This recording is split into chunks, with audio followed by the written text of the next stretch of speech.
হয়তো এই বিশ্বকাপের ফাইনালটাই লিওনেল মেসির বিশ্বকাপের শেষ ম্যাচ। ভাবতেই বুকটা ভারী হয়ে যায়। যে মানুষটাকে দেখে ফুটবলকে ভালোবাসতে শিখেছি, যার হাসিতে হেসেছি, যার চোখের জলে কেঁদেছি, হয়তো এই ম্যাচের পর আর কখনো বিশ্বকাপের মঞ্চে তাকে দেখা যাবে না। কত স্মৃতি, কত জাদুকরী মুহূর্ত, কত অবিশ্বাস্য গোল, কত স্বপ্ন, সব যেন এসে থেমে আছে এই একটি রাতের সামনে। মেসি শুধু একজন ফুটবলার নন, তিনি কোটি কোটি মানুষের শৈশব, অগণিত মানুষের অনুপ্রেরণা, একটা প্রজন্মের সবচেয়ে সুন্দর অনুভূতির নাম। শেষ বাঁশি বাজলে হয়তো একটা ম্যাচ শেষ হবে, কিন্তু শেষ হয়ে যাবে বিশ্বকাপের সবচেয়ে সুন্দর এক অধ্যায়ও।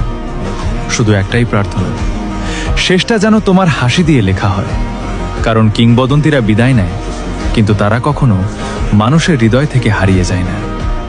ধন্যবাদ লিওনেল মেসি, তুমি শুধু ইতিহাস গড়নি, কোটি কোটি মানুষের হৃদয়ে চিরকালের জন্য নিজের নাম লিখে গেছো।